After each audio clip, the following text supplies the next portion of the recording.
अस्सलाम वालेकुम नाजरीन, आप देख रहे हैं आवाज और मैं हूं शहजाद इकबाल। आज के प्रोग्राम में तफसीलन बात होगी भारत जिस बौखलाहट का शिकार है और जो जंगी जुनून सवार हुआ है उस पर, और इसके अलावा अब राइवंड मार्च में सिर्फ 3 दिन रह गए हैं, क्या होने वाला है इस पर भी बात करेंगे। लेकिन उससे पहले कल हमने एक स्टोरी की थी, कल हमने सरफराज मर्चेंट साहब का इंटरव्यू किया था और उसमें उन्होंने कई इंकशाफ किए थे। उनमें से एक इंकशाफ ये था कि इस वक्त कराची के जो डिप्टी मेयर हैं अरशद वोरा साहब, डॉक्टर अरशद वोरा साहब, जो कि एमक्यूएम पाकिस्तान से ताल्लुक रखते हैं, उन्होंने पैसा भेजा था लंदन मनी लॉन्ड्रिंग के हवाले से और अभी भी एमक्यूएम पाकिस्तान मुआवनत कर रहा है एमक्यूएम लंदन की और अल्ताफ हुसैन की। ये हमारे प्रोग्राम में कल सरफराज मर्चेंट साहब ने इल्जाम लगाया था। क्या कहा था उन्होंने, सुनिए जरा। आज से एक हफ्ते पहले जो केस था, अब भी एमक्यूएम पाकिस्तान ही उनके लॉयर की, उनकी अल्ताफ हुसैन साहब की सिक्योरिटी की, अल्ताफ हुसैन साहब की हर खर्चे के पैसे वही भेज रहे हैं। आप कह रहे हैं कि पिछले हफ्ते भी जो केस था कोर्ट में उसमें भी मुआवनत की एमक्यूएम पाकिस्तान ने?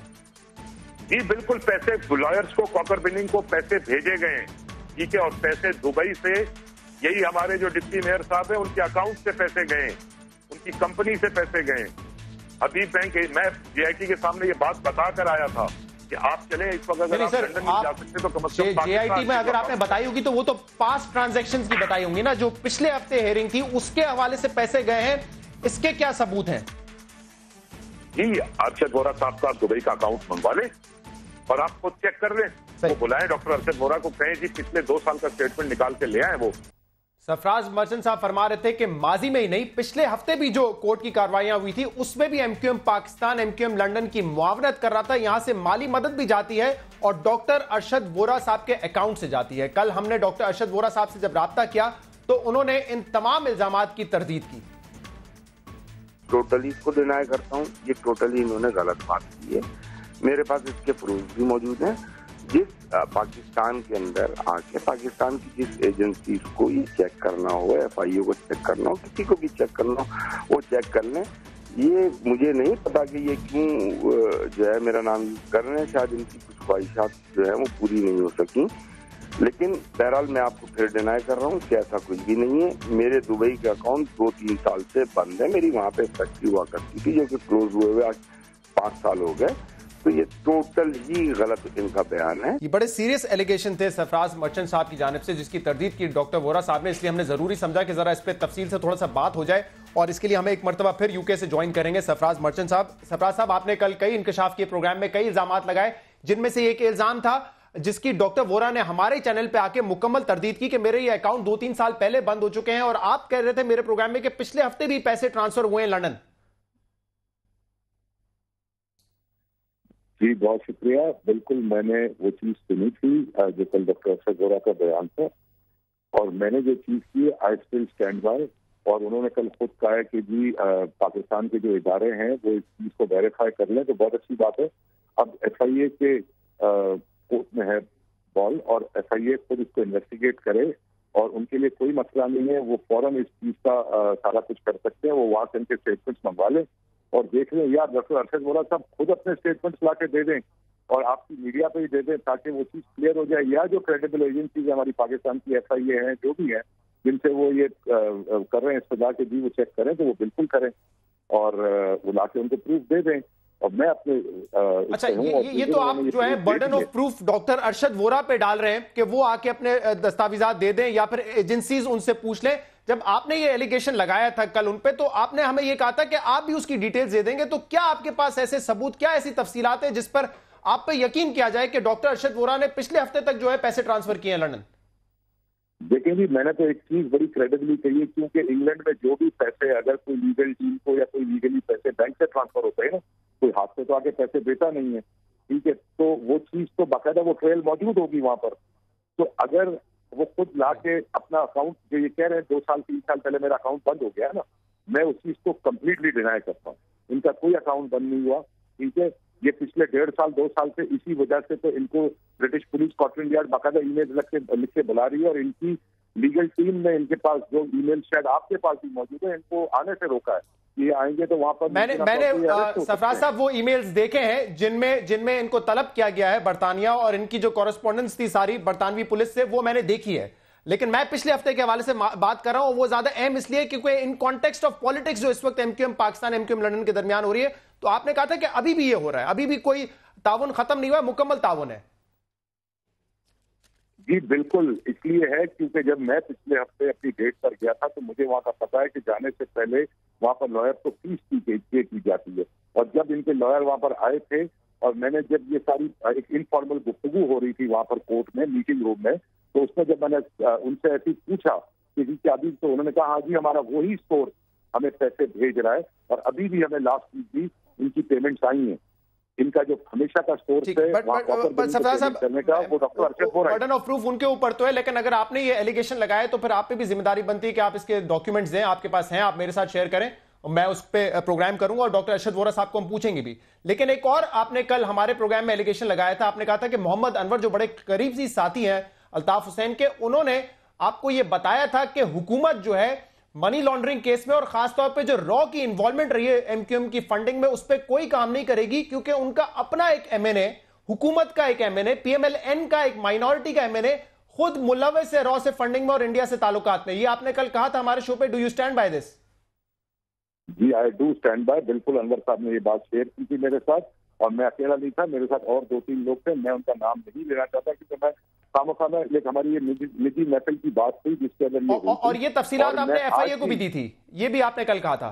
जी बिल्कुल, और मैं आज भी आपको एक बात कहूं कि बिल्कुल एफआईए इसको इन्वेस्टिगेट, इस केस को करना ही नहीं चाहती, किसी किस्म से नहीं करना चाहती, क्योंकि मेरे पास आज की भी लेटेस्ट अपडेट है कि एफआईए अब दाएं बाएं ऊपर नीचे, वो बजाय एमक्यूएम की इंडिया से रॉ फंडिंग जिसका इल्जाम उन पर मैंने नहीं लगाया, मैं बार बार कह चुका हूँ, स्कॉटलैंड यार्ड में लगाया, वो दस्तावेज मौजूद है, स्कॉटलैंड यार्ड के वो दिखाया जा चुका है। ठीक है, वो स्कॉटलैंड यार्ड का इल्जाम है एमक्यूएम की इंडियन रॉ फंडिंग का। ठीक है, बजाय उसको इन्वेस्टिगेट करने के अब एफआईए दाएं बाएं ऊपर नीचे, कभी मुझे इन्वेस्टिगेट कर रही है, ठीक है सरफराज साहब, उसको कर रही है, वो प्रॉपर। ठीक है, आपने कल भी ये कहा था कि सर्द खाने में डाल दिया है वो सारी फाइल और वो सारे दस्तावेजात और सबूत जो आपने दिए थे। आपका बहुत बहुत शुक्रिया हमें एक दफा फिर ज्वाइन करने के लिए। हमारे साथ आज पैनल में शरीक होंगे मुसलिक साहब, जिनको थोड़ा सा ऑफ गार्ड आज हम कैच करेंगे इस इशू पे भी। बहुत बहुत शुक्रिया, आपने प्रोग्राम में हमें ज्वाइन किया। कराची से इमरान इस्माइल साहब हमें ज्वाइन करेंगे, तहरीक इंसाफ के रहनुमा, आपका भी शुक्रिया। और इसके अलावा सलीम बुखारी साहब भी हमारे साथ होंगे, सीनियर तज्जियाकार हैं जो हमें लाहौर से ज्वाइन करेंगे। सलीम साहब आपका भी शुक्रिया। मुसद्दिक मलिक साहब ये बड़ा इल्जाम कल लगाए थे, उन्होंने कहा था एफआईए को मैंने ये सारी तफसीलात बताई हैं कि मोहम्मद अनवर ने हमें बताया कि एक एमएनए है नून लीग का माइनॉरिटी से ताल्लुक रखता है, उनके भी ताल्लुक आते हैं, उनके बहुत सारे विजिट्स इंडिया में और मनी लॉन्ड्रिंग में और रॉ से फंडिंग में वो भी इन्वॉल्व है, इसलिए हुकूमत कुछ नहीं करेगी इस केस में। और अभी आपने सुना सरफराज साहब का इल्जाम। अगर तो मनी लॉन्ड्रिंग के अंदर इन्वॉल्व हैं तो सख्त तरीन कानूनी कार्रवाई की जाएगी उनके खिलाफ, जो भी वो साहब हैं, जैसे सबूत और शवाहिद देंगे, क्योंकि वो तो कह रहे दे चुका है एफआईए नहीं, मगर स्टेटमेंट दे चुके हैं ना। सबूत मैं आपके स्टेटमेंट दे देता तो वो तो सारे, मैं अगर यहाँ पे बैठ के कह दूं कि सरफराज मर्चेंट साहब ABC हैं, इससे तो कुछ नहीं होगा, लेकिन ज़रूर उन्होंने कोई इंडिकेशंस दी होंगी जो काबिल तफ्तीश होंगी, जिनकी लीड्स के पीछे हम जा सकेंगे। लेकिन जो बात मैं आपको हुकूमत के बिहाफ पे बावर करवाना चाहता हूँ वो ये है कि अगर उन्होंने मनी लॉन्ड्रिंग की है तो उनके ऊपर रॉ से ताल्लुकात, मैं दोनों बातें अलग-अलग करना चाह रहा हूँ, तो सख्त तरीन कार्रवाई की जाएगी, और अगर रॉ से ताल्लुकात हुए तो खंबे से टांग दिया जाएगा। अच्छा, लेकिन कार्रवाई आगे बढ़ेगी तो ये सब कुछ होगा ना। हमने तो ये देखा था चौधरी निसार साहब ने GIT फॉरेंस बना ली, एफआईए की टीम तश्कील हो गई, वो 2 दफा आए सरफराज मर्चेंट साहब, सबूत देके गए जो उनको यूके के पुलिस ने दिया, इसके बाद कुछ हमें होती पेशरफ्त होती भी नहीं नजर आई। हमने तो भरपूर ये जो जिन मुकदमात का आप जिक्र कर रहे हैं, ये तो बरतानिया के अंदर बरतानी हुकूमत इनकी पैरवी कर रही है। कत्ल के मुकदमात भी हैं, मनी लॉन्ड्रिंग के मुकदमात भी हैं, और आपको मालूम है कि हमारे पास लोग थे जो बहुत अरसे से वैसे तो विजिबल नहीं थे लेकिन इस हुकूमत ने उनको विजिबल भी किया है, इस हुकूमत ने उनको तफ्तीश शामिल तफ्तीश भी किया है, मंतकी अंजाम तक तो पहुंचे ना। वो तो जिस मुल्क के अंदर मुकदमा चल रहा है वहां पे होगी ना। हम तो अपनी तफ्तीश, अपने मुकदमात को आगे लेकर जा सकते हैं, लेकिन बात यह है कि मनी लॉन्ड्रिंग के अंदर भी और कत्ल के केस के अंदर भी हम तो जितने एविडेंस पाकिस्तान में मौजूद है जो इससे पहले रिवील किया गया वो रिवील किया है, उसको पार्टिसिपेट करवाया है, मटेरियल फैक्ट्स जो हैं वो दिए हैं सरकार को। क्योंकि कल उन्होंने कहा सरफराज साहब ने कि मैंने सारे एविडेंस दिए, वो एविडेंस जो मैंने नहीं बनाए थे, यूके पुलिस के थे, लेकिन एफआईए ने इसके बाद उसको ऐसा लगता है सर्द खाने में डाल दिया। आप जरा देखिए, जो बात मुझे करनी वो तो आप कर चुके हैं। क्या उन्होंने अभी मुझ पे भी इल्जाम लगा लेते तो मैं भी फंस जाता। वो कहते हैं मैं आपको कह रहा हूं मुझे भाई अनवर ने कहा है। पहली बात तो ये कि मैं क्यों डिफेंड करूं, भाई अनवर ने कहा है या डॉक्टर अरशद वोरा को कहा है, तो मेरा ताल्लुक इससे क्या है। जो PMLN के MNA हैं उनका तो मैंने आपको जवाब दे दिया। लेकिन एक बात तो बड़ी वाजे सी है कि जो भी जिसके ऊपर इल्जाम लगाए उसको कुछ सबूत, कुछ लीड तो देनी पड़ेगी ना, जो इन्वेस्टिगेट करनी चाहिए। वो कह रहे हैं कि मैंने दे दी। ठीक है, दिया तो इमरान इस्माइल साहब, आज आपका ये जो है बयान चल रहा था कि MQM लंदन पर मुकम्मल पाबंदी लगा देनी चाहिए। बहुत सारे लोगों का शायद ये मौकिफ है, मैंने नून लीग के रहनुमाओं को भी सुना है। ख्वाजा आसिफ ने कल कहा कि MQM पाकिस्तान को मौका मिलना चाहिए, लेकिन जो लंदन में लोग हैं उनको मौका बिल्कुल नहीं मिलना चाहिए। लेकिन अब ये जो सरफराज मर्चेंट साहब कह रहे हैं कि मुआवनत हो रही है मुकम्मल तौर पर पाकिस्तान से लंदन की, और जो मनी लॉन्ड्रिंग का जो केस चल रहा था, इंडिया की फंडिंग का जो केस चल रहा था, उसमें MQM पाकिस्तान के लोग वहां जाके अल्ताफ हुसैन को डिफेंड करते रहे, अपनी पार्टी को डिफेंड करते रहे। उनको अब क्या मौक़िफ़ इख्तियार करना चाहिए इन केसेस में? फिर देखिए, मैं शहजाद ये तो जानता हूं कि जो सरफराज मर्चेंट साहब फरमा रहे हैं, अगर उनके पास कोई सब्सटेंशियल सबूत है तो ज़रूर दें। ये तो मुहब्बुल वतनी का एक अमली मुजाहरा होगा। अब लेकिन अगर बात हमने सिर्फ लफाजी तक रखनी है, जैसे मैं डॉक्टर अरशद वोरा को मेरा ख्याल है कम से कम 20 साल से जानता हूँ। वो मेरे वालिद के साथ कराची चैम्बर में वाइस प्रेसिडेंट रहे, वो साइट एसोसिएशन और इंडस्ट्री में चेयरमैन रहे। मैं जब से इनको जानता हूँ, और ये एक बड़ा इंडस्ट्रियलिस्ट सर्कल के अंदर एक अच्छा नाम है, महज़िब नाम है। मैं ये मानने को तैयार नहीं हूँ कि ऐसी कोई चीज़ है। कल भी मैं आपके प्रोग्राम में देख रहा था। तो आप फिर अपने दोस्त डॉक्टर अरशद वोरा साहब से सिर्फ ये क्यों नहीं पूछते कि स्कॉटलैंड यार्ड आपको पिछले 1-1.5 साल से बुला रही है? वैसे तो आप साल में कई चक्कर लगाते थे लंदन के, उसके बाद आप गए क्यों नहीं है? और आपके वकील ने आपको ये क्यों एडवाइस किया कि इस वक्त आप ना आए, आपको अरेस्ट किया जा सकता है? ये ईमेल्स तो मैंने भी देखी है सर। ये तो आप डॉक्टर अरशद वोरा से पूछें, वो ज़्यादा बेहतर आपको बता सकेंगे कि वो इंग्लैंड जा रहे हैं कि नहीं जा रहे हैं, या क्यों नहीं जा रहे हैं। उनको स्कॉटलैंड यार्ड बुला रही है तो उनको जाना चाहिए कि नहीं जाना चाहिए, वो बताएंगे। मैं उनका स्पोक्स पर्सन तो नहीं हूँ, लेकिन मैं सिर्फ आपको बैकग्राउंड बता रहा हूँ। तो ऐसी शुरू की कि मैं उनको बड़े अरसे से जानता हूँ। ठीक है, नहीं, अच्छा, ये सिर्फ मुझे इस चीज का जवाब दे दें कि MQM पाकिस्तान को क्या मौक़िफ़ इख्तियार करना चाहिए मनी लॉन्ड्रिंग पे और रॉ से फंडिंग पे? MQM पाकिस्तान को क्या मौक़िफ़ इख्तियार करना चाहिए? माजी में वो डिफेंड भी करते रहे तो बिल्कुल किसी सूरत भी जो शख्स मनी लॉन्ड्रिंग के अंदर इन्वॉल्व रहा है, जो शख्स खास तौर से रॉ के साथ पैसा लेने में इन्वॉल्व रहा है, उसको तो हर सूरत की पाबंदी और जो मुमकिन हो सके वो प्रेशर पाकिस्तान गवर्नमेंट को डालना चाहिए, ब्रिटिश गवर्नमेंट के ऊपर। इसको इस तरह से देख लें कि अगर कोई पाकिस्तानी यहाँ बैठ के, कराची में बैठ के या इस्लामाबाद में बैठ के लंदन में हंगामे करा दे और वहाँ बंदा मरवा दे, वहाँ पे किसी चैनल पे अटैक करवा दे, किसी स्टोर में घुस के तोड़फोड़ करा दे, तो क्या हाल होगा मुझे बताएं। ब्रिटिश प्राइम मिनिस्टर ऑफिस मुकम्मल लातालुकी करनी चाहिए, हमारे प्राइम मिनिस्टर ऑफिस के ऊपर प्रेशर डालेगा। यहाँ पे हमारे यहाँ तो सो रहे हैं। अभी तो हम सोचते हैं कि जी करेंगे बात, हमने जो करना था खत लिख दिया जी, हमने बड़ा कमाल किया आपने। आज भी पाकिस्तानी मीडिया के ऊपर वो बैठे हुए सारे एडवोकेट करें शहजाद के पाकिस्तान के खिलाफ बातों को एडवोकेट करें। हम प्राइम टाइम पे उनको जगह दे रहे हैं, इनके ऊपर पैमरा को पाबंदी लगानी चाहिए। सो रहा है पैमरा। ठीक है, मुझे इसको सेगमेंट को जरा शॉर्ट रखना है ताकि मैं पाकिस्तान इंडिया के हालात पे बात करूं। एक कमेंट अगर आप इस पे करना चाहें सलीम बुखारी साहब, शॉर्ट रखेगा प्लीज। जी, बस मैं मुख्तसर सा कमेंट इसके ऊपर कर देता हूं कि हमारी हुकूमत के सोए जाने का जो हवाला है उसके ऊपर बस इतना सा ज़रूर कहना चाहिए कि अगर ऐसे लोग मौजूद हैं हमारे माशरे में जो पाकिस्तान की सालमियत के ख़िलाफ़, पाकिस्तान के वक़ार के ख़िलाफ़ कोई भी काम कर रहे हैं, चाहे वो मनी लॉन्ड्रिंग है, चाहे वो रॉ से पैसे लेना है, उनकी कोई गुंजाइश हमारे माशरे में होनी नहीं चाहिए।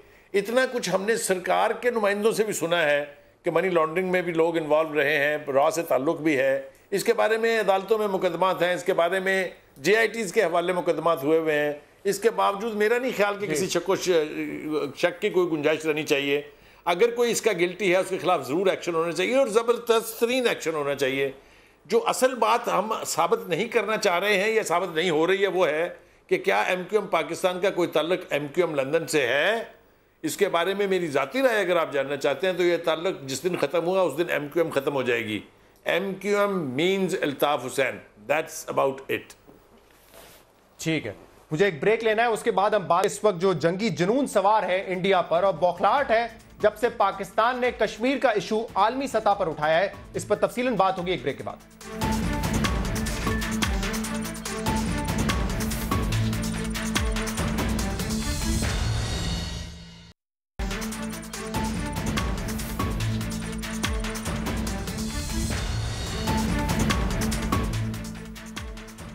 वेलकम बैक नाजरीन। प्रोग्राम के इस हिस्से में हम बात करेंगे इंडिया पे इस वक्त जो जंगी जुनून सवार है उस हवाले से। जब से ये उरी का हमला हुआ है उसके बाद से हमने देखा है पाकिस्तान पे एक के बाद एक इल्जाम लगाया गया, एक के बाद एक स्ट्रेटजी अडॉप्ट करने की कोशिश की गई, लेकिन हर मर्तबा मोदी और मोदी सरकार ने जो है वो मुंह की खाई है। सबसे पहले कुछ क्लिप्स मैं आपको दिखवाना चाहूंगा। जब ये अटैक हुआ था उसके बाद उनके जो डीजीएमओ है वो आए टीवी पे और उन्होंने कहा कि हमें तमाम शवाहिद मिल गए हैं कि कौन इसमें इन्वॉल्व है, पाकिस्तानी असला भी मिला है क्योंकि उस पर मार्किंग हुई थी। ये क्या कह रहे थे डीजीएमओ साहब, जरा सुनिए। The killed terrorists, they were all foreign terrorists, and as per the initial reports, they belonged to Jaish-e-Mohammed Tanzim. Since the terrorists had some items which had Pakistani markings on that, I have spoken to the Pakistan Director General of Military Operations and conveyed our serious concerns about the same. ये बात इन्होंने की। इसके बाद इनका media जो इससे भी ज्यादा एग्रेसिव तरीके से सामने आया और बार बार ये खबर शाया करते रहे कि हमें एविडेंसेस मिल गए, पाकिस्तान इसमें शामिल है, पाकिस्तान के वेपन्स वहां से मिले। उसके बाद इन्हीं की मिनिस्ट्री ऑफ डिफेंस ने एक जो है लेटर जारी किया जिसमें कहा कि ऐसे कोई एविडेंसेस हमें नहीं मिले और मीडिया की रिस्पॉन्सिबिलिटी बनती है कि मिनिस्ट्री ऑफ डिफेंस से वेरीफाई करे खबर और उसके बाद खबर को नशर करे। और हमने देखा फिर ये इंडियन मीडिया जो है कभी कह रहा था कोवर्ट ऑपरेशन होगा पाकिस्तान के खिलाफ, कभी सर्जिकल स्ट्राइक्स की बात की गई, लेकिन ऐसा लगता है कि आहिस्ता आहिस्ता सेंस प्रिवेल की, या तो मेरे ख्याल से मोदी साहब को किसी ने बताया कि किस बेवकूफी पे आप हमारी हुकूमत बात कर रही है, हमारा मीडिया बात कर रहा है, थोड़ी सी सेंस प्रिवेल की। और उसके बाद मोदी साहब ने जो है अपने 2 रोज पहले केरला में जो उन्होंने खिताब किया उसमें उन्होंने कहा कि जंग करेंगे लेकिन हम पॉवर्टी के खिलाफ, गुर्बत के खिलाफ जंग करेंगे। और उस पर क्या कह रहे थे जरा सुनिए।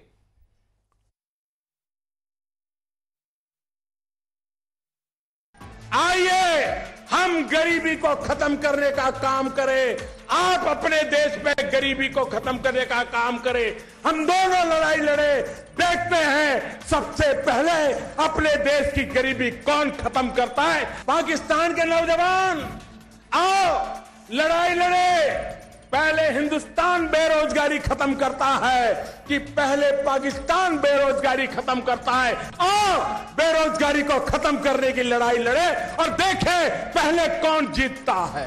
यहां पे तो मुंह की खाई। इसके बाद इसी तकरीर में उन्होंने कहा कि हम पाकिस्तान को आइसोलेट कर दिया है और मजीद आइसोलेट करेंगे। जरा सुनिए क्या कह रहे थे मोदी साहब। भारत सफल रहा है पूरे दुनिया में आपको अलग थलग करने के लिए और हम उसको तेज करेंगे और पूरे विश्व में आपको अकेला रहने के लिए हम मजबूर करके रहेंगे। पाकिस्तान को अलग करके रख दिया जाएगा, मजबूर करेंगे आपको कि पाकिस्तान आइसोलेट हो जाए। मैं सिर्फ एक फहरिस्त आपके सामने रखना चाहता हूं जो पाकिस्तान की एंगेजमेंट्स हुई हैं रिसेंटली, पिछले 4-5 दिनों में हाईएस्ट लेवल पे, वो किस किस्म की हैं और फिर आपको जवाब मिल जाएगा कि पाकिस्तान किस हद तक आइसोलेटेड है। प्राइम मिनिस्टर अभी जो है वो मौजूद थे लंदन में, यूएस में, और इसके बाद लंदन में उन्होंने जो मुलाकातें की उसकी डिटेल भी है। अक़वाम मुत्तहिदा के सेक्रेटरी जनरल से मुलाकात हुई जिसमें तमाम सबूत पाकिस्तान ने उनको दिए कि ह्यूमन राइट वायलेशन किस तरह की हो रही है कश्मीर में, और वो खुद हैरान हो गए तस्वीर देख के किस किस्म की बर्बरियत इस वक्त कश्मीर में हो रही है इंडियन फोर्सेस की जानिब से। प्राइम मिनिस्टर ने मुलाकात की वजीर खारजा जॉन कैरी से, अमरीका के वजीर खारजा हैं। बरतानवी वजीर आजम टेरेसा मे से उनकी मुलाकात हुई। ईरानी सदर हसन रूहानी साहब से मुलाकात हुई जिन्होंने सीपैक में अपना इंटरेस्ट शो किया।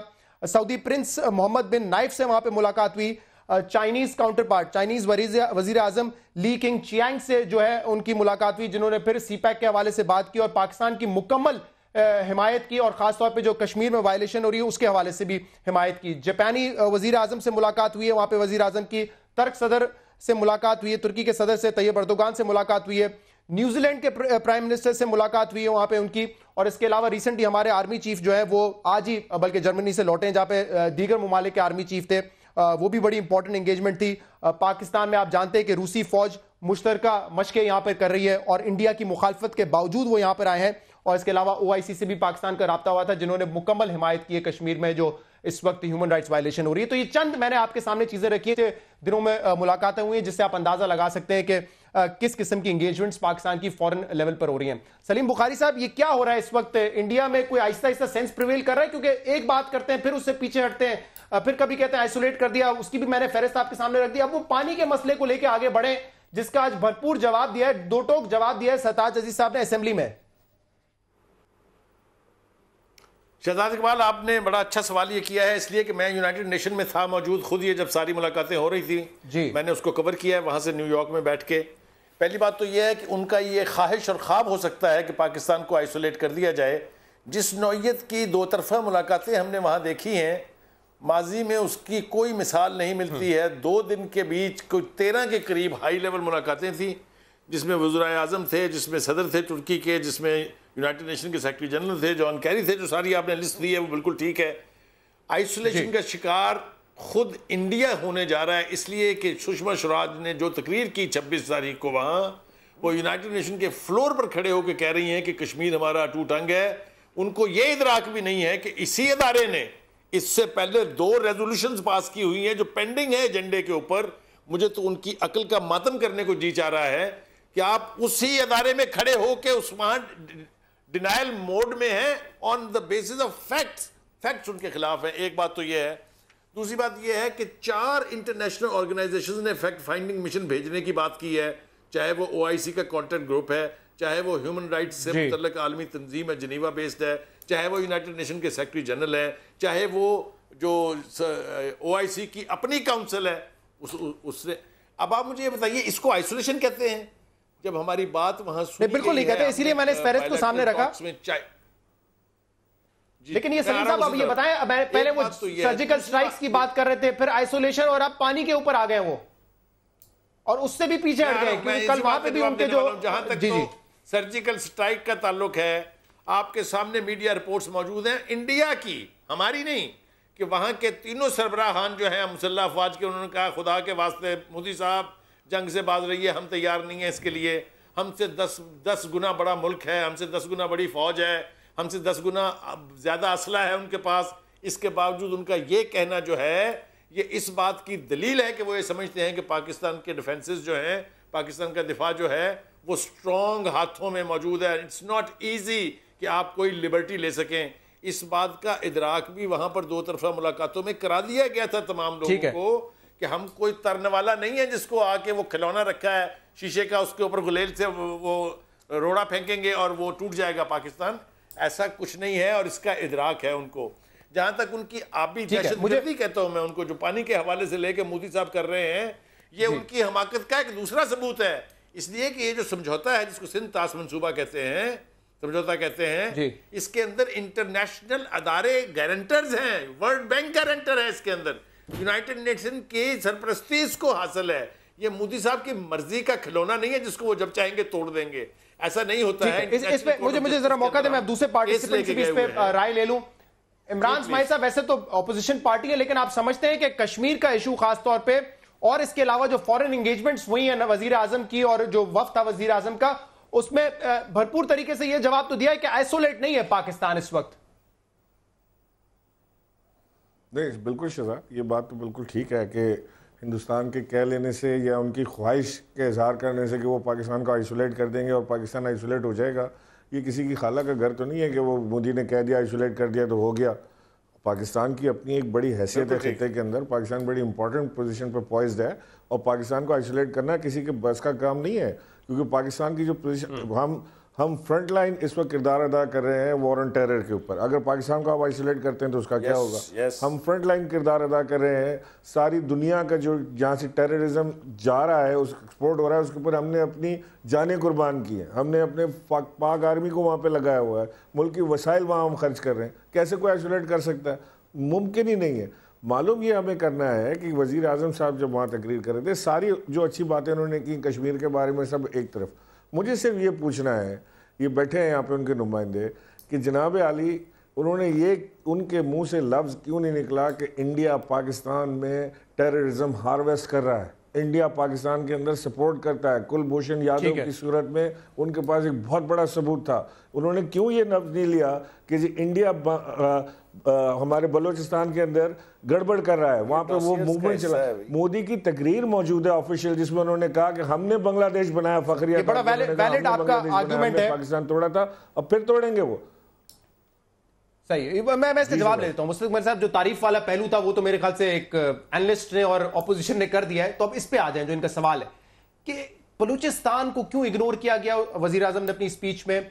कल आपने देखा सुषमा ने जो है वो बाकायदा बात की है बलूचिस्तान की, वो कह रहे हैं आप अपने यहाँ देखें किस तरह स्टेट जो है वहां पे ज्यादतियां कर रहे हैं, क्यों नहीं हमने बलूचिस्तान पे बात की, क्या इसमें आपकी टैक्टिक्स या स्ट्रेटजी थी? देखिए पहली बात तो ये है कि बात की है, जब शुरू की प्राइम मिनिस्टर ने अपनी तकरीर, तो उसके शुरू में उन्होंने कहा कि अगर आप ये समझते हैं कि ये ग्लोबल विलेज है दुनिया और ये एक ग्लोबल फैब्रिक है, तो इस पर और आप चाहते हैं कि एक्सट्रीमिज़म और दहशत गर्दी के पैचेस ना हों, तो आपको पाकिस्तान के अंदर जो इलाकाई हमसाया ममालिक हैं उनको पाकिस्तान के अंदर दहशत गर्दी के फ़रोग़ के लिए इंटरफेरेंस बंद करनी होगी।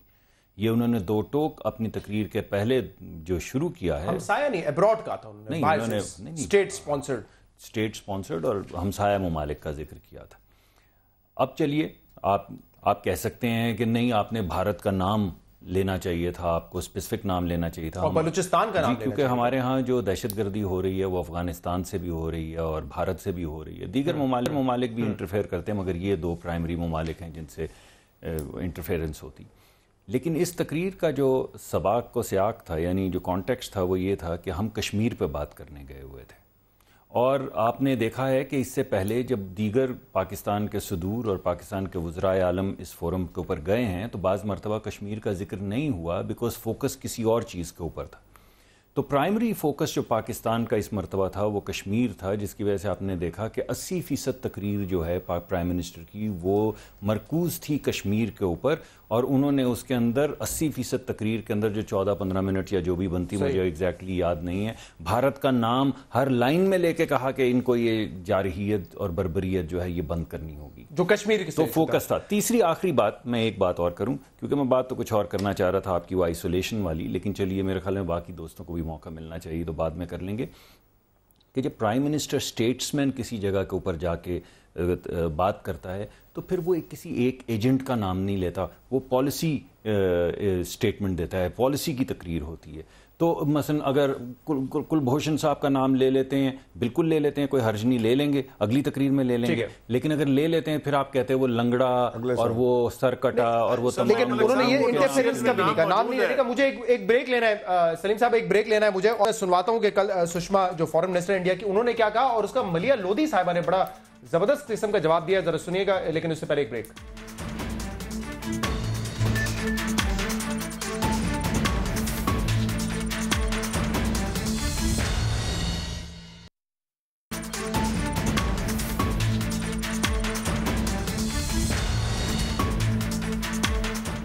वेलकम बैक नाजरीन। कल जो तकरीर की है foreign minister India Sushma Swaraj ने, जरा सुन लीजिए, उसके बाद जो रिप्लाई था मलिया लोधी साहिबा को वो भी आपको सुनाते हैं।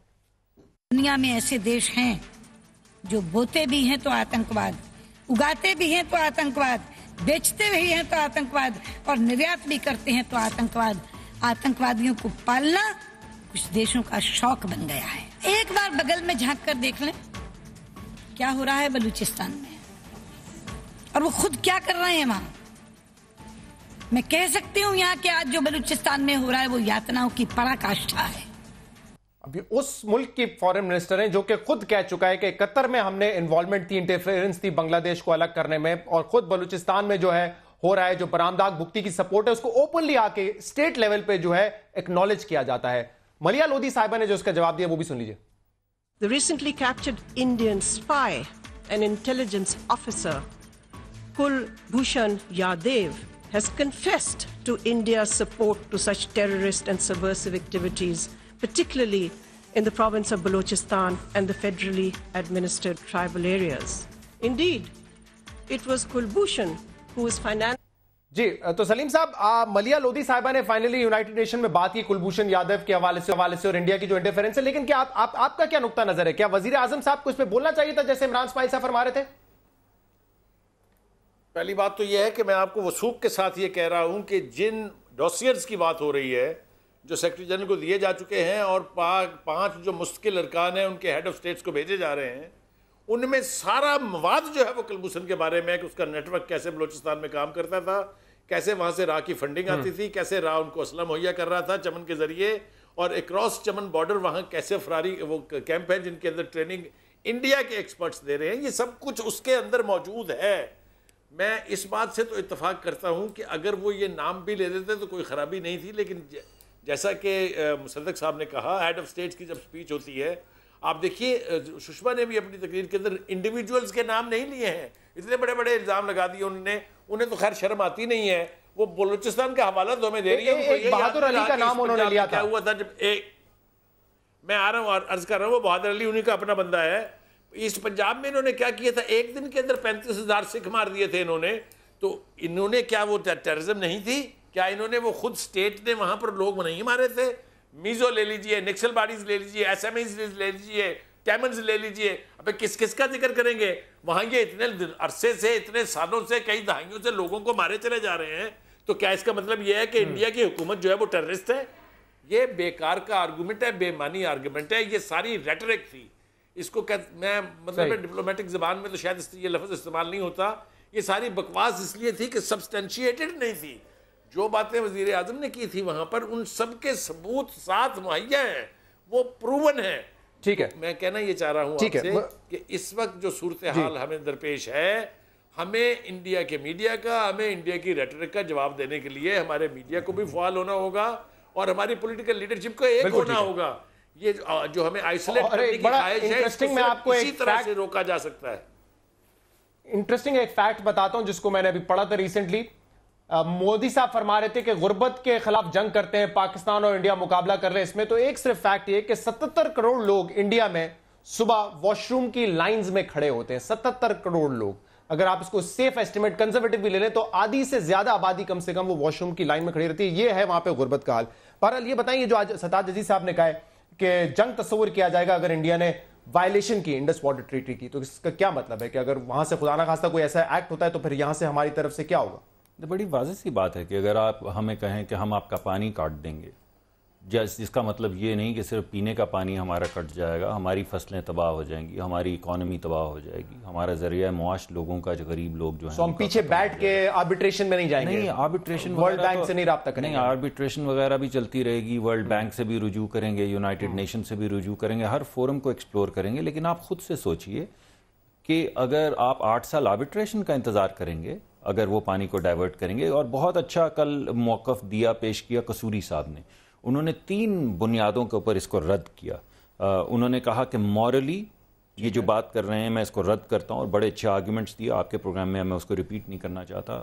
प्रैक्टिकली उन्होंने इसको रद्द किया कि ये प्रैक्टिकली जो है ये पॉसिबल नहीं है। और दूसरा पॉलिटिकली उन्होंने कहा 24 मिलियन क्यूबिक फुट वाटर तो हम मिलियन एकड़ फुट वाटर तो हम समंदर में फेंक देते हैं, आप पानी को कैसे प्रैक्टिकली रोकेंगे और पॉलिटिकली इसके क्या कॉन्सिक्वेंस होंगे, तो इसे आप भूल जाइए। एक बात मैं आपसे ये ज़रूर करना चाहूँगा कि वो आपकी पहली जो गुफ्तगू थी आइसोलेशन की, कि हम किसी आइसोलेशन का शिकार नहीं हैं। हम जो राहदारी बना रहे हैं उसके अंदर स्टेक होल्डर हैं सेंट्रल एशियन स्टेट्स, जिनको एक्सेस मिलेगा वार्म वाटर को, उसके अंदर जो मैंने फेरिस्त बताई आपने बताई, तो ये इनकी खाम ख्याली है। सही आइसोलेट, अगर ये ह्यूमन राइट्स की वायलेशन करते रहेंगे तो आइसोलेट आपके लिए एक और चैलेंज भी है, वो है ड्राइव एंड मार्च जो 3 दिन में होने वाला है। मैं जरा मुख्तसर उस पर भी बात कर लूं। इमरान इस्माइल साहब, मुझे एक बात बताएं कि फर्ज करें आपके यहाँ से कोई कह रहा है 3 लाख लोग होंगे, 2 लाख होंगे, 1 लाख बंदा भी अगर पहुंच जाता है रायवंड में, होगा क्या? उससे फर्क क्या पड़ेगा हुकूमत की जात पर? देखिए शहजाद, हमारी ये बता दें कि हमारी डिमांड क्या है।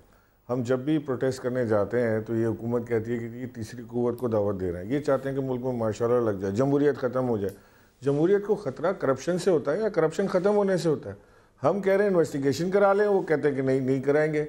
हीले बहाने करते हैं, दूसरी चीज़ों के पीछे छुपते हैं, अपने TOR खुद बनाएंगे। एक आदमी जिसके ऊपर चोरी का इल्ज़ाम लगा हुआ है, जिसके डॉक्यूमेंट्स आ गए हैं, जो ब्लैक एंड वाइट नज़र आ रहा है, जो उनकी फैमिली, उनके बच्चे जो हैं वो TV पर आके पहले अलग मुख्तलिफ बयान देते रहे कि उनकी कोई जायदाद पाकिस्तान से बाहर नहीं है, फिर अल्हम्दुलिल्लाह जी हमारी जायदाद ये भी आपके खादिम की है, वो भी आपके खादिम की है, अरबों रुपए की जायदादें बाहर बन गई। हम तो सिर्फ 4 इसमें तो कोई दो राय नहीं है, ठीक है। अगर इतने दूर ये बात तो मुझे समझ आती है कि एहतसाब के लिए कर रहे हैं, लेकिन मैं सिर्फ ये पूछ रहा हूं कि इसका इम्पैक्ट क्या होगा? गवर्नमेंट के ऊपर क्या हुकूमत आपके TORs, इसका इम्पैक्ट ये होगा क्या इस प्रेशर के बाद हुकूमत आपके TORs मान जाएगी? क्या इदारे जिन पे आप इल्जाम लगाते रहे, बल्कि सही कहते रहे कि उन्होंने कोई एक्शन नहीं लिया, बर वक्त एक्शन नहीं लिया, वो एक्शन ले लेंगे? क्या होगा इससे? किस किस्म का प्रेशर बिल्टअप होगा आपके ख्याल में?